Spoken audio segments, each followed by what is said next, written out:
Hello, everyone. Welcome to our next edition of Millie's Industry Monday. My name is Allison Emmerich, and I'm the Program Director of Arts Education, and I am joined with my colleague, Jess. Hi, I'm Jess. I'm the Theater Coordinator for the Glicker Milstein Theater. And we are excited to have our guest, Carly Zien, here today. Carly is actually joining us from California. Carly, want to introduce yourself? Sure. Thank you so much for having me, Allie and Jess and Barnard and everyone who's present at the moment. Yes, I am in California at the moment, so it's very cool that I'm able to do this for all of you. So just to introduce, sorry, I'm just getting comfortable. Just to introduce myself. So I am originally from Wisconsin. I went to college on the East Coast. I went to Yale for undergrad, and I had participated extensively in theater in high school and college. Went to Yale. Then after graduating from Yale with a degree in theater studies, which is a degree that's like a lot of writing papers about theater and a lot of talking about theater, but not a lot of actual hands-on experience. I really wanted to jump into the industry and see how I fared. So I became a member of the Flea Theater, which I don't know if you're aware, but the Flea has come under a lot of criticism recently because of their historical use of people for free labor, and also racism and things like that are inherent within the board and the institution. But I did get my first job there after college. So I did that. I did a couple shows there. And then, I'm sorry, did you want the extended bio now or did you want the short bio now? Go for it. Carly, please give us your total journey to where you are now. It's a long and winding road. So I then did the loophole for everyone to get their equity card. I think it's still the one loophole that there is, but the Children's Theater National Tour. So that got me into Actors Equity. And then after that, I really wanted to get more training. So I decided I would apply to grad school. And I auditioned and I happened to get in. So I went back to Yale, graduated from the Yale School of Drama in 2014, which was like a while now. It's been a while since I've been out. And in addition to performing in film, television, commercials, theater, regional theater, things like that, I've also become an intimacy coordinator, which I can talk more about as we move forward. But it really came out of a combination of my own negative experience with sexual harassment in grad school, and also just wanting to use the knowledge that I gathered in grad school to create protocols that keep people safe, and support a nonviolent working environment for everybody. And obviously the Me Too movement has accelerated that journey a lot. But my continued hope is to work on set with people and be a consultant for those who need it, to ensure that there's consent to everything that's happening, and that everything is created with intention, not with censorship. We're not trying to censor anything. We just want to bring some mindfulness to the use of highly exposed work on camera and on stage and in general. So that's part of the work that I do. And that's the abbreviated version of how I got here. That's great. Thank you so much. I know a lot of my students are very interested in the intimacy coordinator field, and they're very good at being mindful of identifying when maybe it's a good time to bring in an intimacy coordinator. And so the first question I have for you is, can you tell us, are there any like rules of thumb you can give for, hey, this is probably something maybe you want to bring somebody else in for? Sure. And that's like one of the first steps that's important in terms of whether or not you bring on an intimacy coordinator, is to identify what the intimate scenes are and where they are, and that prevents things from happening like, oh, let's just have some people like making out in the background, or like naked people or whatever. It prevents those sort of spontaneous decisions from happening, and it helps the creatives involved articulate where the moments of intimacy are so that they can manage them appropriately. So intimacy is not necessarily sex. It can be any way, any point at which one actor touches another actor. And sometimes it doesn't even need to be physically touching. I can't think of a specific example where that might be true, but there's, psychological intimacy, there's emotional intimacy, there's all of that. So any scene that requires high exposure and high vulnerability, or any active simulated sex or physical romantic connection, I would say an intimacy coordinator should be there. If it's not in the budget, then I hope that some of the things I talk about today are things that you can take with you and use for yourself. It's like the protocol can like expand or shrink no matter how many people are working or are involved in this project. So you can take it with you, even if you're just the actor and your set doesn't have an intimacy coordinator on it. There are ways that you can protect yourself and advocate for yourself anyway. But the short answer is to just identify the moments of intimacy, whether you're the director, the actor, stage manager. There should be agreement on which moments need special attention. Great. Thank you. Yeah. Jess, do you have any questions yet? I have a lot of questions. I'm trying to decide which one makes the most sense in what order. But I guess something I'm often curious about is what does your day-to-day look like? I think that's always a question that students are excited to hear about, the day-to-day in your position or your role on a production. And then I can go further. But I think since our students tend to not have an intimacy coordinator position on their own teams, Mm-hmm. they probably have less experience with your work and what that looks like. So I also don't have a ton of experience with that either. So I'm very curious. Yeah.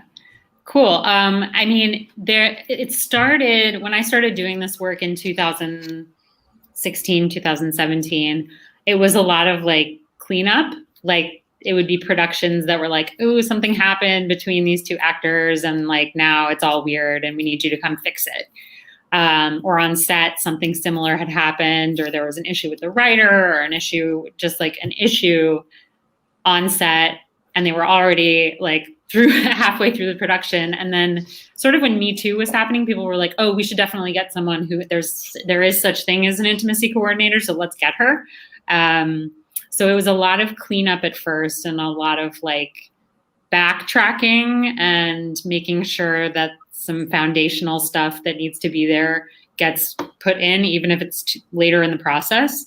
Now people seem to know what an intimacy coordinator is for the most part. There are people who have started to work with intimacy coordinators regularly. So it's less about like, this is who we are and this is what we do. And now it's becoming more about, hi, I'm a pivotal part of the process, and I'm here to facilitate the arc of the intimacy from beginning to end.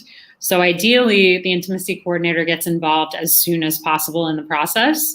So for example, during pre-production, an intimacy coordinator would be brought on to help clarify the scenes of intimacy, to work with the director and producers in terms of clarifying how that story is going to be told. And then, and also like different departments like wardrobe and props, which deal with modesty garments and things like that. And then moving into production, I would be present on the set as needed when intimate scenes are shooting, to act as an advocate for the actors and also a liaison between the actors and the production crew. And also, if needed, to choreograph the movements to accurately tell the story and to be within everybody's boundaries. And then in post-production, we make ourselves available to consult with actors or with anybody who might be having difficulty finding closure with the work, or any sort of consultation in terms of the editing and completing of the project. That's how it works in film and television. In theater, depending on what it is, because it's often just one moment or a couple of moments, but if it's more of a consistent thread running through the show, then the intimacy director can be there for, the first day, the day that the thing is being choreographed, and then like for run-throughs or tech, or it can be more of a full-time thing where I'm there every day, just as a presence, making sure that I make myself available for the entire process. So it's really like as much or as little as people want, but I always recommend to err more on the side of, use the intimacy coordinator as much as you need it. And then also like we can become point people for like the stage manager if things are starting, if it's like a long run of a show and things are starting to veer off track, things like that.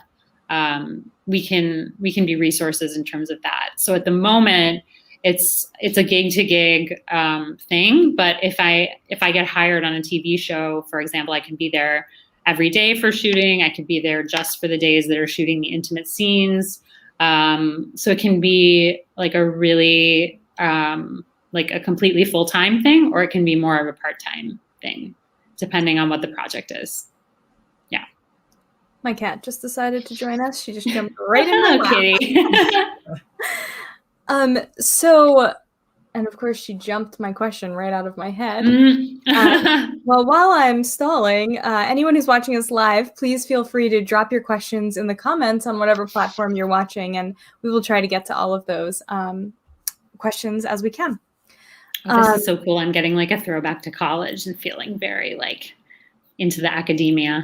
For sure. Amazing. We didn't have Twitch when I was in college. This is cool. It is cool. It's really exciting. I think that we found that we find more people are watching on Twitch and YouTube than Facebook these days, which is just an interesting trend to watch. But anyway, so I'm wondering if you can tell us a little bit more about your intimacy coordinator trainings. And actually, since you were just talking about rehearsal process and everything, is there, like when you have a fight director in or a fight choreographer, there's often a fight captain, and then you run fights at the top of every call. Is there any equivalent like that in intimacy? Is there, an intimacy captain as well? Is there intimacy calls at the top of day? Like, can you talk a little bit about that? Sure. You are on the right track. And part of the reason that I started doing this work, because I developed a protocol with some of the professors that I had worked with in grad school. It was, and we created like a website and a protocol for people to bring into rehearsal, was because I was in a state, like they have an entire year of stage combat. Maybe it's a year and a half in grad school for like learning how to play with swords and, fall and do things without getting hurt. But they didn't have anything like that for intimate scenes. And so I got to thinking, like, why is there not an intimacy call for these things? And I definitely, so the answer is yes, there is an intimacy call. I don't know if there is an intimacy captain, but that's a really good idea. I'm seeing these comments coming in. The captain is a really good idea especially if it's a bigger production. But I do think intimacy calls are really important, especially, or at least checking in with who you're working with before you start to perform the intimate scene. Because, for example, like I often give this example from my own life. I was doing a show and there was a kissing scene with one of the other actors, and we were very close and got along very well, and it was great. But he had a fight with his girlfriend one day, and like we didn't get to check in before the show. And that scene was definitely different that day. Luckily, we were both fine and nobody got hurt or anything. But things like an intimacy call can neutralize that sort of energy and can also clarify that like the choreography doesn't change. We don't like drift further and further up that person's thigh the longer and longer we're in a show. I don't know if anybody read the piece about Profiles Theater in Chicago, but that was a situation where the artistic director and main actor and director, who was all one person, was doing these like very racy plays and hiring non-union, like vulnerable young women to be in these plays with him. And everyone was like, oh, it's so gritty and it's so great. But he was basically using the play as an opportunity to sexually assault people. So having an intimacy call clarifies this is the choreography. And just like a stage manager would do in a fight call, if things are deviating from the choreography, we are risking hurting our colleagues. And so that can be fine-tuned and adjusted during something like an intimacy call. Yeah. So we have a question here in the comments. This is Caroline says, hi, Carly, I'd love to know a little bit about your time in grad school completing an MFA in acting at Yale. Well, I need more than an hour to talk about that. But it's, I had always wanted to go to Yale and study drama. I mean, I'm sure there are people watching who know that Meryl Streep went there, and there's like a long list of very successful actors who studied at the drama school. I feel very fortunate that I was one of the people who was accepted to this program and who got to work with really amazing professors who are kind of legendary in the world. Like the guy who was my acting teacher has taught for like 15 years, and his like the list of people who have been his students is like hundreds and hundreds of actors long, and they're all like, not all, but like many of them are very successful. So I felt really lucky to have access to that and to have access to that kind of education. It was really rigorous. We got the classes, the individual classes have it's 3 years, and there's 17, 18 people per class. So we all become very close. And I got to work on a lot of different plays, musicals, Shakespeare.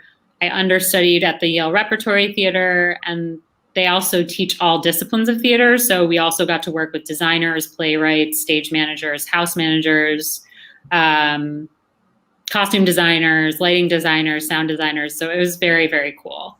I also am aware that my education in theater and in acting has been largely dictated and shaped by white men, and that those white men have been lauded as the history makers in terms of theater. And yes, I mean, I love Shakespeare. I think Shakespeare is amazing, and Chekhov and Ibsen and all of that, but that largely white men have been centered in this curriculum.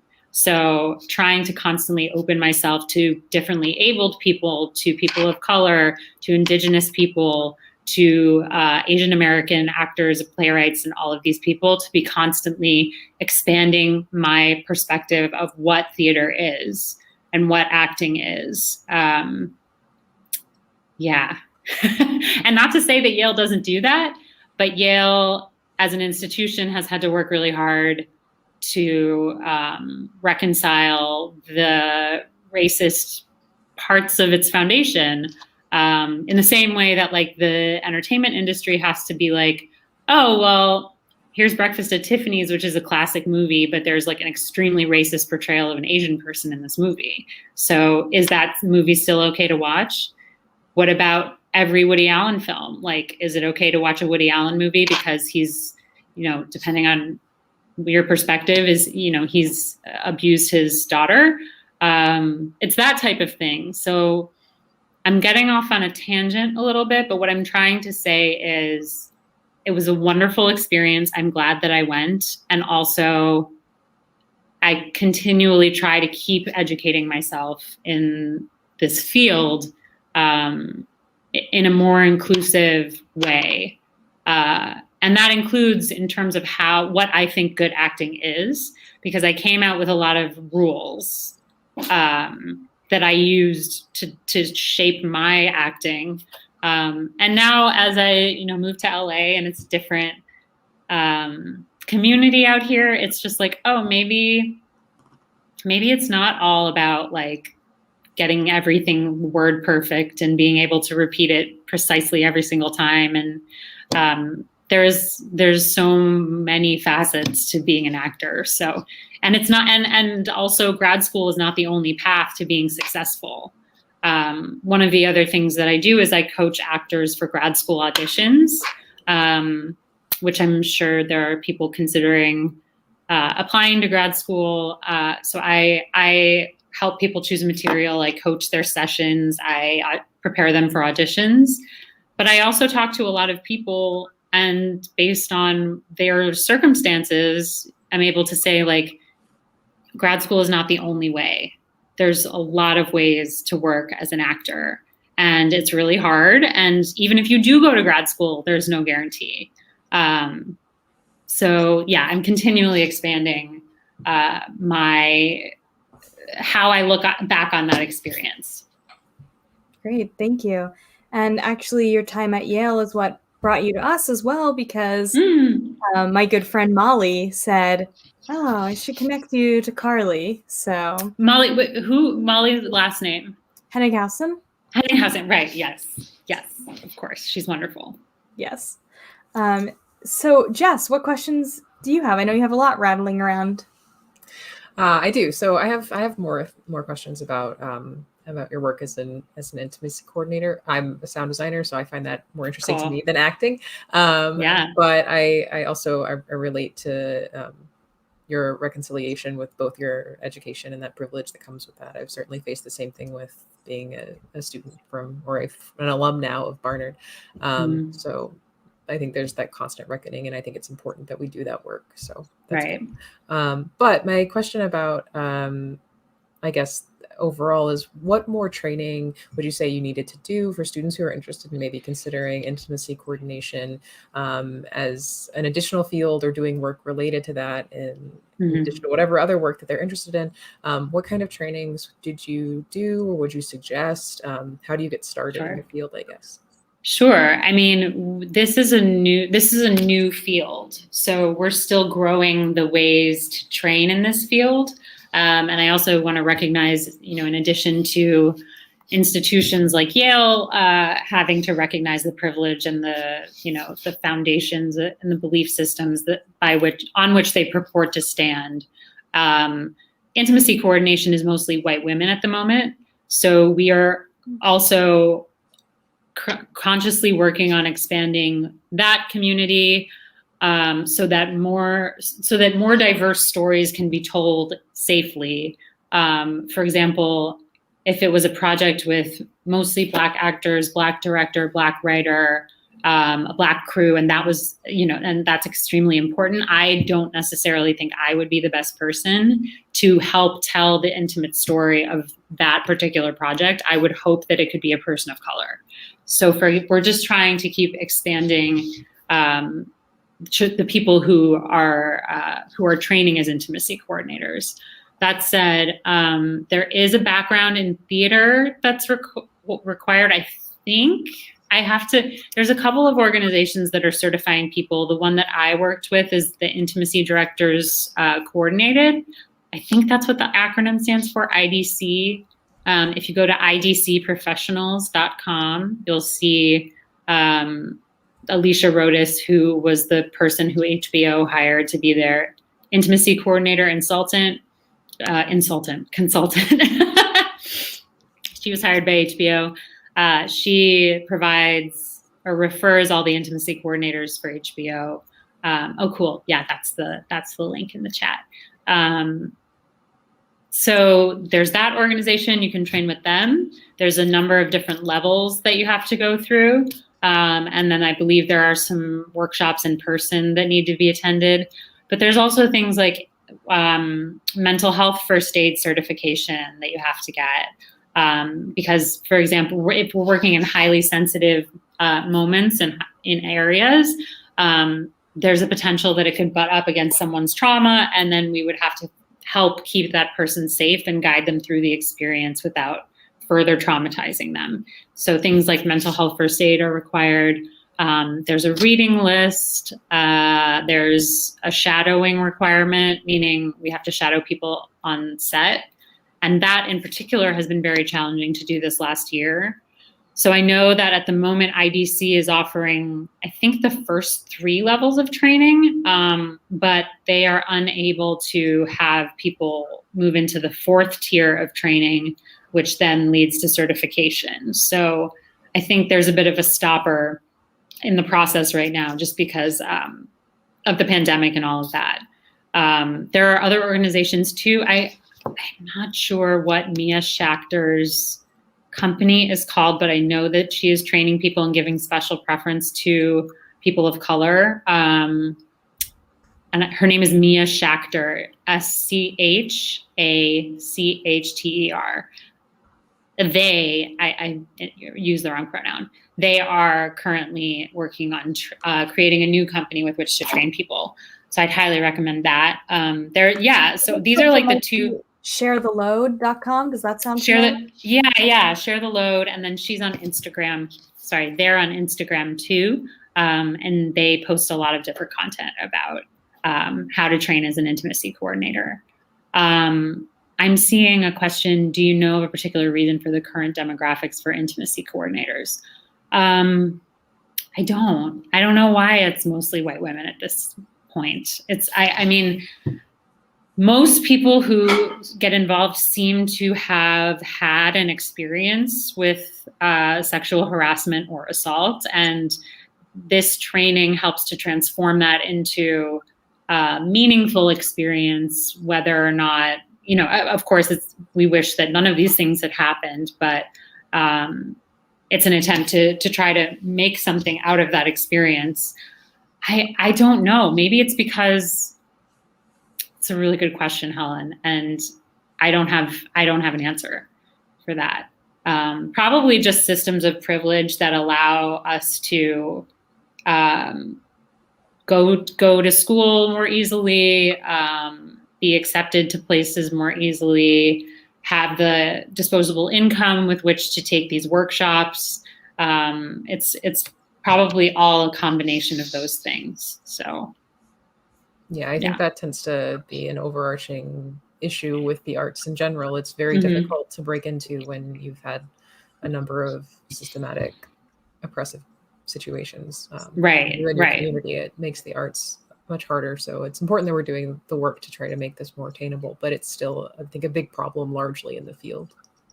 Yeah. And I would love for you all to invite a colleague of person of color to address from their perspective as well. Yeah. What else can I tell you? I had another question. Sure. I was going to continue on. I've got to remember what it was. I was like, oh, we're gonna talk to Helen, and then I wanted to come back to it, but now it's gone. So maybe Allie, you have a question, and then I think maybe remember mine. While we're talking about, the training, can you give the students like a ballpark of what it would cost them if they are trying to pursue this? Yes. I know that the 11-day or 9 days or 11 days, there was a training in Canada that I did last year, and I think that was over $2,000. They do offer scholarships to those who need it. But that said, the training is not paid for, and the work itself is not an excellent guaranteed income opportunity. So the investment in the training may or may not result in more consistent work. But it is expensive, and there are scholarships available for people who want to pursue this work. And there's a lot of resources that are free. I think in terms of getting on set, there is probably eventually going to be a need for a certification to be qualified to be on set. But there are also smaller projects that don't require those things, where we can learn and take, use hands-on experience to try to create these stories. I know we had a student who, it might have been one of our students who just commented, but I don't want to call them out in case I'm wrong. But we did have a student I know who was looking into this and was able to fill a role. I believe started their training and that's great. Fill a role on one of our student production teams this semester. That's great, and I'm glad that that's happening. I know that there's a lot of like short films, student films, things like that. Those are great opportunities to learn more about intimacy coordination. Yeah.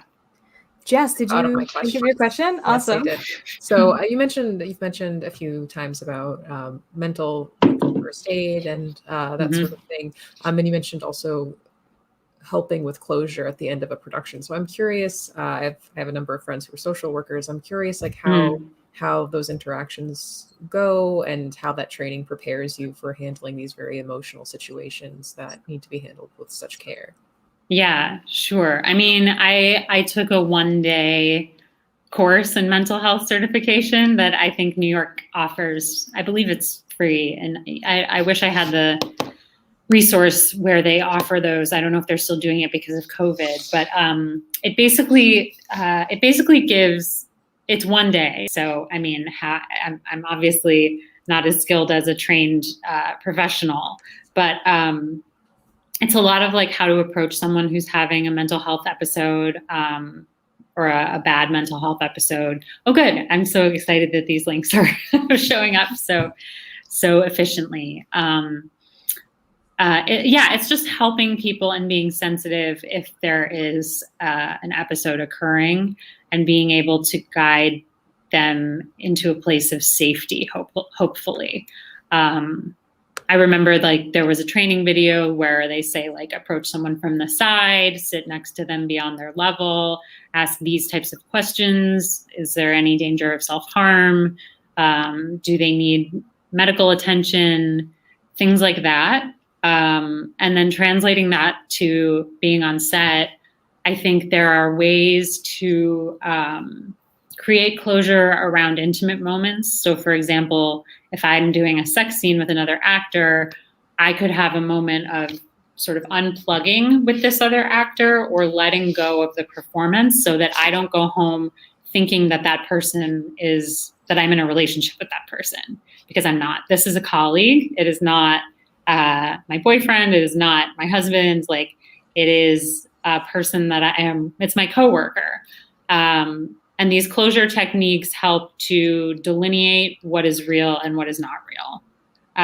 Because our bodies are going through it, right? As actors, we're like physically actually simulating these movements in these situations. Our body doesn't often know the difference. So even something as simple as like meditation, eating something, taking a shower, listening to a specific song, asking the character to stay in the theater and not come home with you.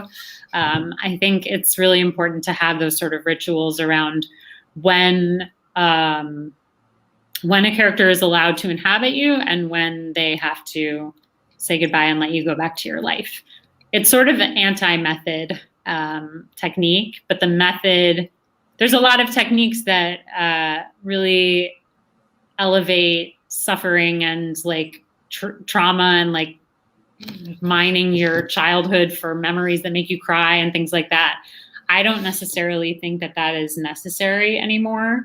And I do think there's like an old guard that is used to that kind of training that is having trouble letting go of it in favor of things that might be a little bit more balanced.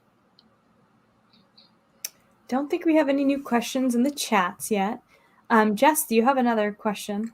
I do.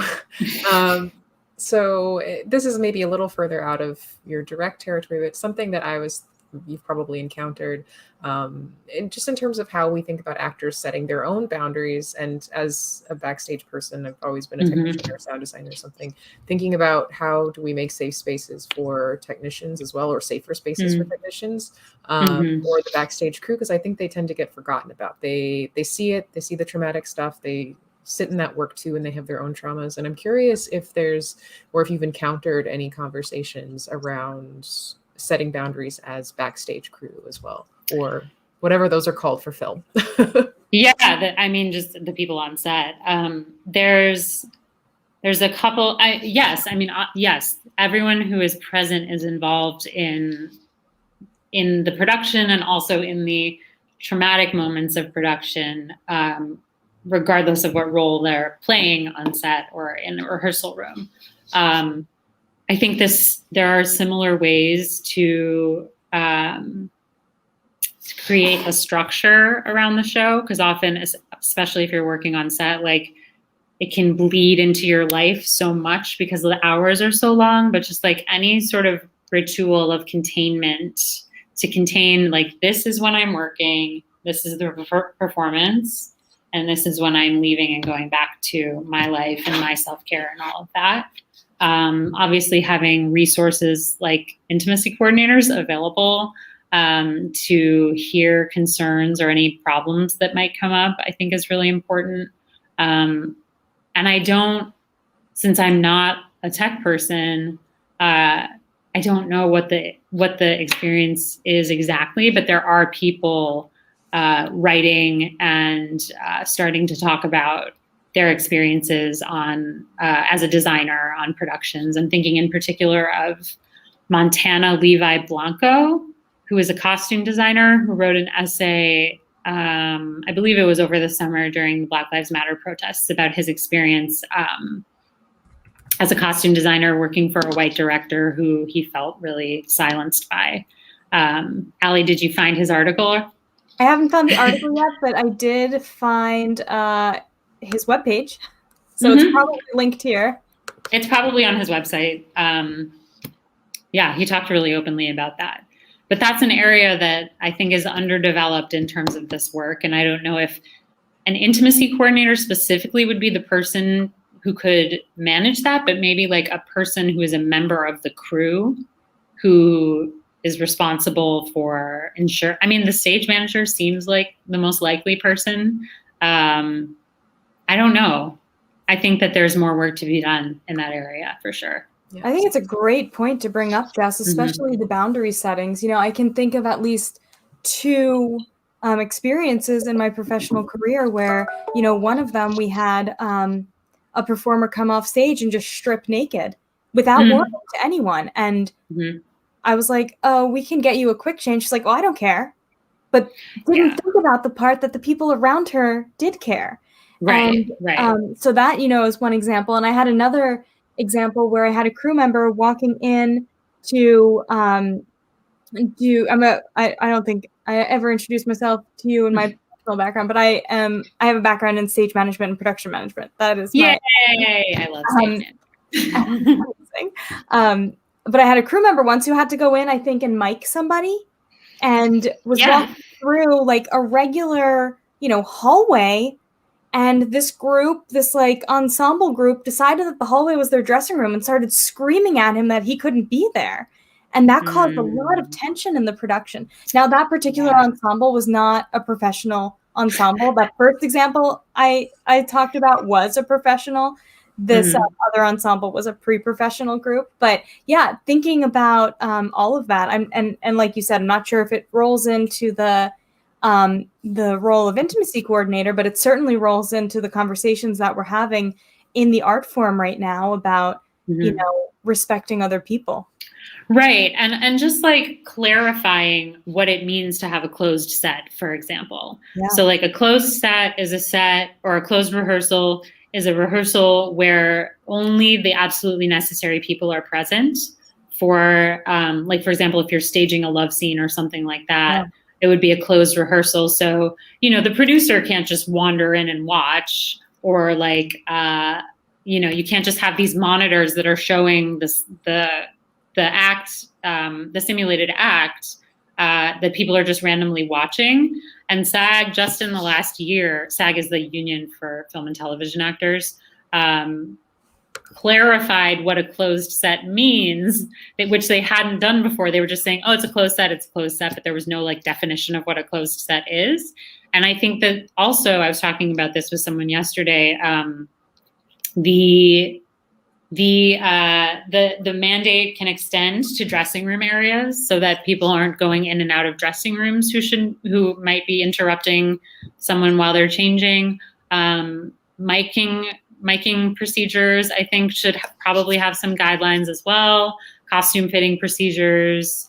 I would love to see something in wardrobe or in costume designers about not commenting on people's bodies.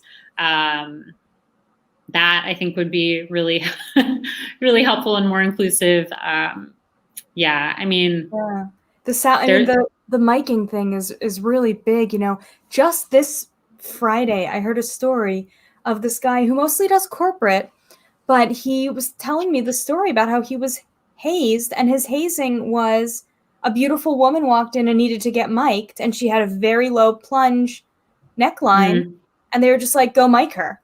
Like that's another example of something that's not acceptable. Yeah. Also, like, how did they hire that? Did they hire this girl? Who's the girl? Like, what is presenter? You know, they're working in corporate, so she was probably going out to speak. Yeah. Interesting. That's inappropriate. Yes, I would say that's definitely inappropriate. But there is, like, I think we have to acknowledge that there is some sort of like titillation about being an actor and being able to do this kind of thing. Like, yeah, it's kind of fun to like pretend that that you're with somebody else, or like simulate sex acts with people who you are not actually in a relationship with. But I think it's also a breeding ground for predators who do take advantage of people actively. And like we're beginning. Sorry? Like that story you told us at the beginning. Of the profile, that was the Profiles Theater, and I believe the article about that theater is in the Chicago Reader. That came out, I think, in 2015, I think. But this work has been going on since the early 2000s. It didn't start with me. There's just a lot of, I think it's just the right time for this it's long overdue, but it's the right time for this type of thing to be happening. I did see a question that said that from Helen. She's looking about if you can talk about, in your experience, what makes an actor more easy to work with than others? Is it the way they respond to directions, the way they interact, how they think through? I mean, that's a really good question, because sometimes actors who express their boundaries are met with resistance and told that they're difficult, most often if they're women or people who identify as women. So I personally think an actor who is easy to work with is an actor who knows what the job is able to execute the job effectively, and is able to maintain good working relationships with everyone involved. So it's not which means like, I know what I'm auditioning for. I know the part that I'm playing. I believe I am capable of executing that role. And I want to collaborate with my fellow actors and designers and people involved to make a piece of art. I think people who are more interested in the attention, people who have substance abuse issues. I mean, like, for example, not to like stigmatize having a substance abuse problem, because there's nothing like, it's extremely common. But like, for example, if an actor is under the influence on set and they're supposed to do a sex scene, then they cannot receive consent from the other actor because they are under the influence. Does that make sense? Mm-hmm, like, if an actor shows up drunk or something like that, then whatever consent they give cannot be legitimate, because they're not of right mind. And also they can't receive consent from somebody else because they're under the influence. I think, I mean, there's so many annoying things that act like, and it's also like, it changes according to who you're talking to. I mean, I went to school with directors who like were really into like collaborative stuff that like, you know, you have to get down and dirty and you have to be willing to like work long hours and devise things together. And like, that's not something that I'm particularly interested in, but there are other friends who love that kind of thing and just want to, you know, only be involved in those types of things. But I think it's mostly just common sense, like do your job, and be nice to people, but also advocate for yourself. You know, there's a trope that actors have to say yes to everything, which can also be harmful. So it's somewhere in the middle ground between like terrible to work with and demanding and just a pain in the ass, and like being a pushover and saying yes to everything, and then allowing yourself to, or being more vulnerable to abusive situations. Believe it or not, we are almost out of time. Oh my gosh, that flew by. No, so I'm going to put one more call out to our live viewers. If you have any questions, now is your chance. Jess, do you have any more questions? I think I've gone through all the big questions I had, but thank you for answering them, Carly. You're welcome. If anything comes up, I'm happy to make myself available. I can talk to you on the phone. We can Zoom. We can exchange DMs on Instagram, whatever. I'm very findable. So just Google my name and you'll find my website and Instagram. I'm not on TikTok. I probably should be, but yeah, I'm any giggle stories from work.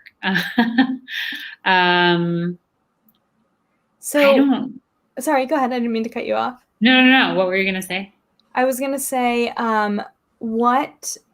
first I'm going to check your Instagram at carlyzien.com. I mean, .com, at Carly Zien. Great. Yeah, at Carly Zien, yeah.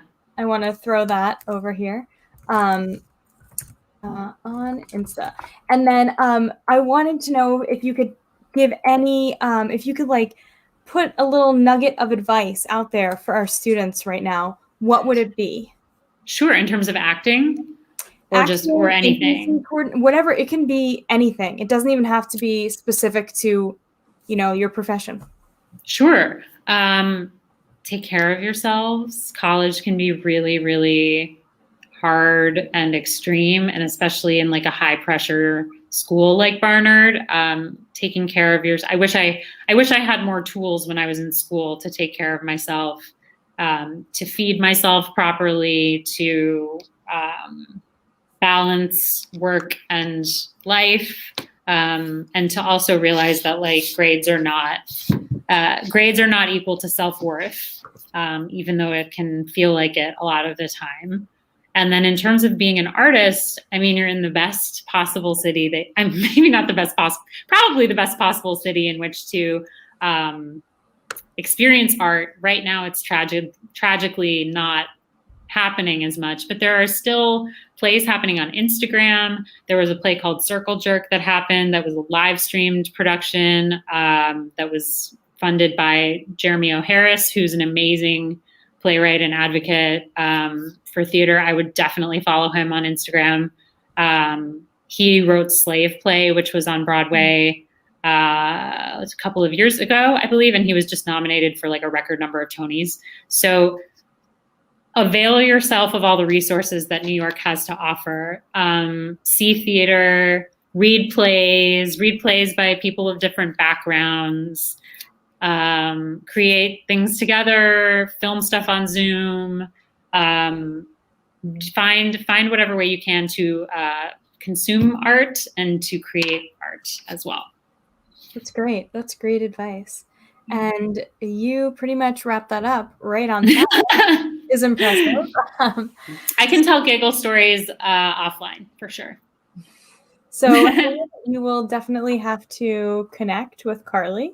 And anyone else watching, we've put Carly's Instagram and also website in the comments in the chat. And so make sure that you check those out. Carly, we are so thankful for having you with us today. My I pleasure. know the time difference, we had to finagle it out a little. So thank you for making that work for us. We really appreciate you being here. You've got some praise in the comments here as well. Thank you. And hopefully, our students will reach out to you. I hope so. Please use me as a resource as much as you would like. And thank you both for having me. Thank you for coming. Next week, everyone, you can join in again, same time, Monday, 6:00 p.m. And next week's special will be all about going on the road, touring productions, and what it's like to be on tour. And we will be joined by Michael Haidt, who is a general manager over at Disney Worldwide, and also Kaylin Paisley, who is hair and wigs specialist, and also Ian Carr, who you may have watched a couple weeks ago, who is an audio engineer and sound designer. So we will see you back next Monday. Thank you for joining us for Carly Today. Thank you, everyone.